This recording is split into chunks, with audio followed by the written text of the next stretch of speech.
Hello guys, final நம்ம Surya sir நடிச்ச கருப்பு மூவி ஒரு வேளை ரிலீஸ் ஆச்சுன்னு சொல்லலாம். ஸோ இந்த வீடியோ அந்த படத்தில் ஒரு ரிவ்யூ தான் இருக்க போது. லைக் எந்தெந்த விஷயங்கள் எனக்கு ஒர்க் அவுட் ஆச்சு அண்ட் எந்த விஷயங்கள் நான் மிஸ் பண்ண மாதிரி ஃபீல் பண்ணேன் அண்ட் ஃபைனலி எதிர்பார்த்து பண்ண அந்த எக்ஸ்பெக்டேஷன் இந்த படம் சாட்டிஸ்ஃபை பண்ணுச்சு இல்லைங்க பற்றி நம்ம டீடெயிலாக பேச போகிறோம். ஸோ ஸ்கிப் பண்ணாமல் இந்த வீடியோ ஃபுல்லாக பாருங்கள். கண்டிப்பாக டெஸ்டிங்காக கொண்டு போய் ட்ரை பண்ணுறேன். And this village river, welcome to my YouTube channel.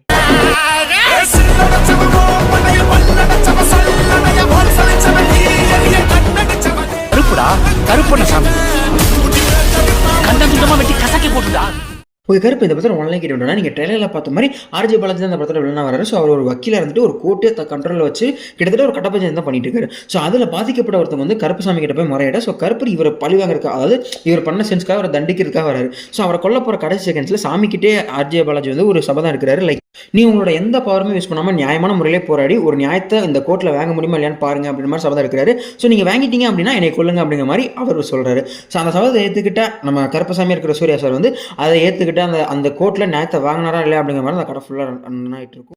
So இதான் அந்த படத்தில் ஒரு சிம்பிள் ஆன்லைன். இப்போ நம்ம அப்படியே ரிவ்யூ கொடுக்கலாம். ஃபர்ஸ்ட் பாசிட்டிவ் விஷயம் எனக்கு ஒர்க் அவுட் ஆகி நான் எக்ஸைட் பண்ணி பார்த்த சில விஷயங்கள் தான் ஷேர் பண்ண போகிறேன்.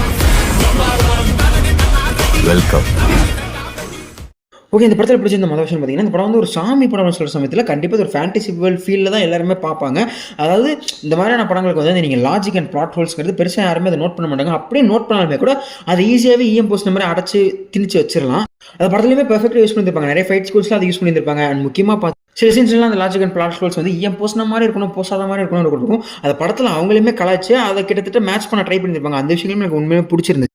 முக்கியமாக அந்த காமெடி அது சில இடங்களில் நல்லாவே ஒர்க் அவுட் ஆயிருந்துச்சு, சில இடங்களில் ஒர்க் அவுட் ஆகல. அதை நான் நெகட்டிவ்ல பேசுகிறேன். பட் சில இடங்களில் பார்த்தீங்கன்னா பெர்ஃபெக்டாக பிட் பண்ணி அந்த காமெடி சீக்வன்ஸை பெர்ஃபெக்டாகவே மேட்ச் பண்ணியிருக்காங்க. அது மூலம் நல்லாவே இருந்துச்சு. அண்ட் அடுத்தது பார்த்தீங்கன்னா ஆர்ஜே பாலாஜி. ஸோ அவர் வந்து எப்படி வில்லனை பார்க்க போகிறோம் அப்படிங்கிற ஒரு ஃபீல் கண்டிப்பாக இருந்துட்டு தான் இருந்திருக்கும் எல்லாருக்குமே. பட் படத்தில் முடிஞ்ச அளவுக்கு அது சூப்பராகவே கன்வின்ஸ் பண்ண ட்ரை பண்ணியிருக்காங்க. ஃபஸ்ட் ஹாஃபில் வர ப்ரொவைட் இந்த சட்டிலான வில்லனிசம்ஸ் எல்லாமே நல்லா தான் இருக்குது. ஃபஸ்ட் டைம் பார்க்கும்போது பார்த்தீங்கன்னா பெருசாக அது ஒட்டாத மாதிரி இருந்தாலும் போக போக அது கண்டிப்பாக பழகி ஒரு எரிச்சல் ஏற்றக்கூடிய வெறுப்பேற்றக்கூடிய ஒரு வில்லனாக பர்ஃபெக்டாக ஆர்ஜே பாலாஜி இந்த படத்தில் செட் ஆகிட்டாருன்னு சொல்லலாம். அது நல்லாவே இருந்துச்சு. சில பேருக்கு அது நெகட்டிவாக படலாம், பட் எனக்கு அது ஓகேவா பர்ஃபெக்டாக ஃபிட் ஆச்சு அப்படின்னு சொல்லலாம். அடுத்த முக்கியமான விஷயங்களே நான் சொன்ன மாதிரி சாய் அபியங்கர் உண்மையுமே சாங்ஸ் அண்ட் ஆர்டர்ஸில் பிடிச்சான்னு சொல்லலாம். பட் இதில் ஒரு சின்ன நெகட்டிவ் பண்ணியிருக்காங்க, நான் பின்னாடி வரேன். பட் ஸ்டில் சில படத்தில் பார்த்தீங்கன்னா, அதாவது இந்த ராத்திராசன் சாங்காக இருக்கட்டும் அண்ட் கான்மோட் சாங்ஸாக இருக்கட்டும், அதோட விஷுவலும் சரி சாங்குமே சரி எனக்கு ரொம்பவே பிடிச்சிருந்துச்சு. அண்ட் முக்கியமான ஃபைட் சீக்வன்ஸில் வரக்கூடிய அந்த பிஜிஎம்ஸ் அண்ட் ஆர்ஆர் ஒர்க்ஸ் உண்மையாக நல்லாவே பண்ணியிருக்காரு. பட் எந்த அளவுக்கு மிட்டாக அவங்களுக்கு ஃபீலாக இருந்தாலுமே கூட அந்த சீனை கன்வின்ஸ் பண்ணுற அளவுக்கு பிஜிஎம் வந்து கண்டிப்பாக அந்த படத்தில் இருக்கதான் செய்யுது. அது வரைக்கும் ஹாப்பி. அண்ட் இன்னொரு மேஜர் முக்கியமான ஒரு கடைசி பாயிண்ட் பார்த்தீங்கன்னா, இந்த படத்தில் சூர்யா சார் இருக்காருங்கிற எக்ஸ்பெக்டேஷன் நான் எக்ஸ்பெக்டேஷன் வீடியோவில் சொல்லியிருந்திருப்பேன். அவரோட ஆக்டிங் இந்த படத்தில் எப்படி இருக்குது, அதுவும் கருப்பசாமி அவர் நடிக்கிறாங்க சமயத்தில் அவரோட எக்ஸ்பெக்டேஷன் பிக் ஸ்க்ரீனில் எப்படி இருக்குன்னு நான் பார்க்குறதுக்கு ஆவலாக இருக்கேன்னு சொல்லியிருந்தேன். ஆமாம், நீங்கள் யார்? உங்களை இந்த கோர்ட்டில் நான் பார்த்ததே இல்லையே. அதை பெர்ஃபெக்டாக மனசு எக்ஸிக்யூட் பண்ணியிருக்கான்னு சொல்லலாம். முக்கியமாக இதில் ஹியூமன் சூர்யா சாகராவும் செகண்ட் ஹாஃபில் சாமி சூர்யா சாகரும் அவர் வருவார். ஸோ இந்த ரெண்டு இடத்துலையுமே அவரோட ஆக்டிங் பெர்ஃபெக்ட் பீக்கில் இருந்துச்சுன்னே சொல்லலாம்.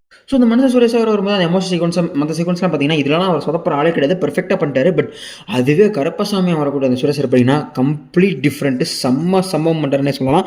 லிட்டரலி செகண்ட் ஹாஃபில் அந்த ராத்திராசன் சாங்ஸாக இருக்கட்டும், அந்த சாங்கோட விஷுவல் அண்ட் அதில் ஆக்டிங்காக இருக்கட்டும் நல்லாவே பிடிச்சிருந்துச்சு. பட் இதெல்லாம் தூக்கி சாப்பிட முடியாது. இந்த படத்தோட கிளைமேக்ஸில் ஃபுல் கருப்பசாமி ரூபத்தில் வந்து ஒரு சம்பவம் பண்ணியிருந்திருப்பாரு. பீக் லோடிங் அப்படின்னு தான் சொல்லணும். ஸோ அந்த இடத்துலலாம் சுரேஷோட ஆக்டிங் ஆன அவரோட எக்ஸ்பிரஷன் பயங்கரமாக அந்த படத்தை காப்பாற்றிருக்கு கிளைமேக்ஸில். ஸோ அது என்னோட எக்ஸ்பெக்டேஷன்ஸையும் கம்ப்ளீட்லி சாட்டிஸ்ஃபை பண்ண மாதிரி ஒரு ஃபீல் கண்டிப்பாக கொடுத்துருச்சு. இது எல்லாமே பாசிட்டிவாக இல்லை நான் ரசித்து பார்த்து எனக்கு பிடிச்ச சீக்வன்ஸ் நான் லிஸ்ட் பண்ணியிருக்கேன். அடுத்து அது நான் ரசிக்காத இல்லை எனக்கு ஒர்க் அவுட் ஆகாத இல்லை மிட்ட ஒர்க் அவுட் ஆன நியூட்ரலான சில விஷயங்களும் இருக்கும். அதே இந்த படத்தில் என்னென்னு பார்த்துக்கலாம். கூட பாவம் கேட்கலாம், இது கருப்புடா, கருப்பண்ண சாமி கண்டம் துண்டமாக வெட்டி கசக்கி போட்டுடா. அதில் மொதல் விஷயம் பார்த்தீங்கன்னா, கோலிவுட்லேருந்து எல்லாரும் தயவு செஞ்சு இது விடுங்கன்னு சொல்லி கேட்டுட்டு இருக்க ஒரு விஷயம் தான் ரெஃபரன்ஸ். ஸோ ஓரளவுக்கு வரைக்கும் இந்த படத்தில் ரெஃபரன்ஸ் ஓகேவாக தான் இருந்துச்சு. முக்கியமாக நம்ம விஜயனோட படத்தோட ரெஃபரன்ஸாக இருக்கட்டும் அண்ட் கிளைமேக்ஸில் ஒரு சின்ன ரெஃபரன்ஸ் வச்சிருப்பாங்க. அந்த மாதிரியான 2-3 ரெஃபரன்ஸ் சொல்லி நல்லாவே இருந்துச்சு. ஆனால் அதை தாண்டி ஏகப்பட்ட மேக்ஸிமம் ரெஃபரன்ஸ் வந்து எரிச்சலூட்டும் வகையிலையும் இது ஏன்டா பண்ணுறீங்க உங்களுக்கு ஃபீல் இருக்கும். ஸோ அதை படத்தோட பார்க்கும்போது உங்களுக்கு என்ன ஒரு ஃபீல் வரும்னா, நம்ம படம் தான் பார்க்குறோமா இல்லை லைக் எதுவும் யூடியூப்பில் பரிதாபங்கள் வீடியோவோ இல்லை மேஷப் வீடியோவோ இல்லை எதுவும் ரீல்ஸ் கல்ச்சரில் ஏதோ பார்த்துருக்கோமோ ஒரு ரீல்ஸ் கல்ச்சரை புகுத்துற மாதிரி தான் இருக்கும். முக்கியமாக படம் ஆரம்பிச்சு சூர்யா சார் கோர்ட்டில் வர சீக்வன்ஸ்லாம் அதில் 2-3 இடத்துல சாங் வச்சிருப்பாங்க. அந்த சாங் வச்ச சீக்வன்ஸை என்னதான் நட்டிராஜை வச்சு கலாய்ச்சி அதை சமாளிக்க ட்ரை பண்ணியிருந்தாலுமே கூட அது படமாக பார்க்கும்போது ஒரு டிஸ்கஸ்டிங்கான சீக்வன்ஸ் கண்டிப்பாக கிரியேட் பண்ண தான் செய்யுது. ஸோ அந்த மாதிரி ரெஃபரன்ஸ் சீக்வன்ஸ் சிலதை தவிர்த்துருக்கலாம். ஒரு படத்தில் ரெஃபரன்ஸ் இருக்கலாம், ஒரு 2 to 3 இல்லை ஒரு 4 கூட வச்சிருக்கலாம். அதுக்குன்னு 10-12 வச்சா எப்படி? ஸோ இது என்ன ஆயிடுதுன்னா, நல்லா இருக்கிற ஒரு 2 ரெஃபரன்ஸையுமே கூட சேர்த்து நம்ம மைண்ட் வந்து நல்லா இல்ல அப்படிங்கிற ஒரு ஃபீலே குடுக்க வச்சுருது. ஸோ இத அடுத்தடுத்த படங்கள்ல தவிர்த்தா நல்லா இருக்குன்ற ஒரு ஃபீல் தான் வருது. கண்டிப்பா இது ஒரு நெகட்டிவ் பாயிண்ட் தான். அண்ட் இந்த டயலாக்ஸ், மூவி ரெஃபரன்ஸ் இந்த மாரி இல்லாம சாங் ரெஃபரன்ஸ்க்கும் சேர்த்து தான் நான் சொல்றேன். அண்ட் அடுத்த பாயிண்ட் வந்து எனக்கு கொஞ்சம் நியூட்ரலா படிச்சு அப்படின்னு சொல்லலாம். பட் லைக் எப்படின்னா, இந்த படத்துல சுரேஷோட ஆக்டிங் பத்தி நான் முன்னாடியே சொல்லிட்டேன். பட் அதை தாண்டி ஏகப்பட்ட நல்ல ஆக்டர்ஸ் உள்ள படத்துல இருக்காங்க. அவங்க நிறைய சீக்வன்ஸ் நல்லாவே நடிச்சிருக்காங்க. இது ஏகப்பட்ட கேஸ்டிங் நிறைய பேர் இருக்காங்க. அவங்க எல்லாருமே கண்டிப்பா படம் முடிஞ்சு வரும்போது மனசுல நிப்பாங்க. பட் ஸ்டில் த்ரிஷா மேம்க்கு வந்து நான் டெய்லர்லாம் பார்த்துட்டு கண்டிப்பாக ஒரு இரிட்டேட் ஆகக்கூடிய ஒரு கேரக்டர் ரோல் கொடுத்துட்டாங்களோ, இல்லை பழைய ஹீரோனான கிரிஞ்ச் அந்த மாதிரி ஏதாவது கேரக்டர் கொடுத்துருவாங்கன்னு நினச்சேன். பட் படத்தில் ஒரு டீசெண்டான ஒரு நல்ல ரோலே கொடுத்துருக்காங்க. அது வரைக்கும் சந்தோஷம். பட் ஸ்டில் பார்த்தீங்கன்னா ஏகப்பட்ட பேர் நல்லா யூட்டிலைஸ் பண்ணலையோ, அவங்களோட கேரக்டர்லாம் மைண்டில் நிற்கிறவன ஒரு கேரக்டர் ரைட் பண்ணலையோ, முக்கியமாக ரைட் பண்ணலையோ அப்படிங்கிற ஒரு கேள்வி கண்டிப்பாக வரதான் செய்யுது. ஸோ நான் முன்னாடி சொன்ன மாதிரி இந்த லாஜிக் அண்ட் பிளாட் ஹோல்ஸ் வந்து இந்த மாதிரியான சாமி படம் ஃபேண்டசி மூவிஸ்க்கு நம்ம பெருசாக பார்க்க மாட்டோம். பட் ஸ்டில் அது எல்லாமே ஒரு அளவுக்கு தான் நான் எக்ஸ்பிரஷன் வீடியோலே சொல்லியிருந்திருப்பேன்.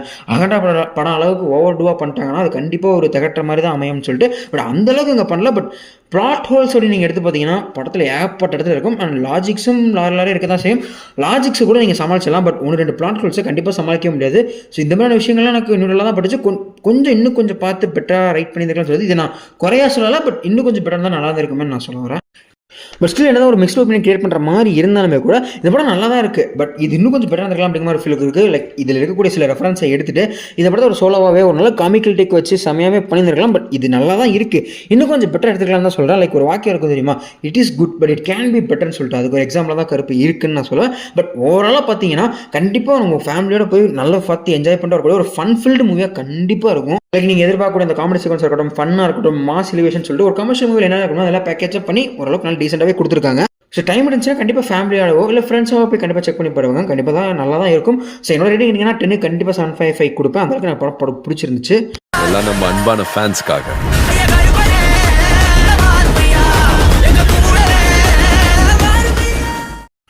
ஓகே, வீடியோட ஃபைனலி கொண்டு இதோட முடிச்சிக்கலாம்னு நினைக்கிறேன். ஸோ இந்த வீடியோவில் இது வரைக்கும் சொன்னது எல்லாமே இந்த படம் பார்த்து எனக்கு கிடைச்ச ஒப்பீனியன், எனக்கு கிடைச்ச எக்ஸ்பீரியன்ஸ் தான் நான் ஷேர் பண்ணியிருக்கேன். ஸோ இந்த மாதிரி படம் பார்த்து உங்களுக்கு ஒரு ஒப்பீனியனும் ரிவ்யூவும் கிடச்சிருக்கும். அது என்னங்கிறத கண்டிப்பாக கமெண்ட்ஸ் சொல்லிப்பாங்க. நான் தெரிஞ்சுக்கிறேன், எல்லாரும் தெரிஞ்சுக்கிட்டும். அதே மாதிரி படம் பார்க்காதவங்க நான் முன்னாடி சொன்ன மாதிரி கண்டிப்பாக ஒன் டைம் போய் உங்கள் ஃபேமிலியோட ஃப்ரெண்ட்ஸோட செக் பண்ணி பாருங்க. ஒரு ஃபன் ஃபில்டான சூப்பர் மூவியாகவே இருக்கும்.